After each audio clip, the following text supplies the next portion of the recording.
సినీ ప్రియులను అంతులేని విషాదంలో ముంచెత్తుతూ లెజెండరీ దర్శకులు భారతీరాజా కన్నుమూశారు. ఆయన జ్ఞాపకాలలో అభిమానులు గతాన్ని తలుచుకుంటున్నారు.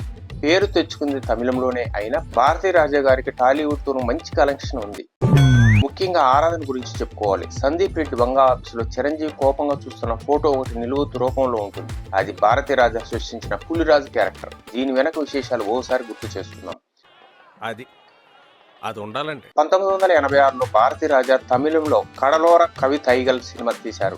నెగిటివ్ పాత్రలు ఎక్కువగా చేస్తున్న సత్యరాజ్ హీరోగా, రేఖ హీరోయిన్ గా తెరకెక్కించారు. బాధ్యత లేకుండా వీధుల్లో తిరిగే ఒక వీధి రౌడీకి పాఠాలు చెప్పుకునే స్కూల్ టీచర్ కి మధ్య ప్రేమ కథని చాలా హృదయంగా తీశారు. ఇళయరాజా పాటలు ఊరు వాడ మోగిపోయాయి. దెబ్బకు సత్యరాజ్ స్టార్ అయిపోయారు. ఇది చూసిన చిరంజీవికి రీమేక్ చేయాలనే ఆలోచన కలిగింది. అనుకోవడమే ఆలస్యం. అల్లు అరవింద్ని భారతీరాజా దగ్గరికి పంపించి తెలుగు వెర్షన్ ఆయనే డైరెక్ట్ చేసేలా ఒప్పించారు. సుప్రీం హీరో కాబట్టి ఆయన ఆలోచించలేదు.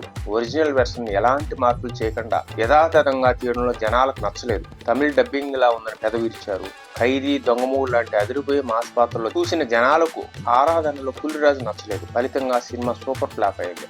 అయినా సరే చిరంజీవి ఫిల్మోగ్రఫీలో ఆరాధనకు ప్రత్యేక స్థానం ఉంటుంది. ఇందులో సుహాసిని హీరోయిన్ గా యాంగ్రీ మ్యాన్ రాజశేఖర్ కూడా ఉంటారు. తమిళం ట్యూన్సే తీసుకుని తెలుగులో పాటలు చేసి ఇచ్చారు ఇళయరాజా. ముఖ్యంగా ఆరి ఏమైంది సాంగ్ ఇప్పటికి ఎవర్ గ్రీన్ సాంగ్ గా చెప్పుకోవచ్చు.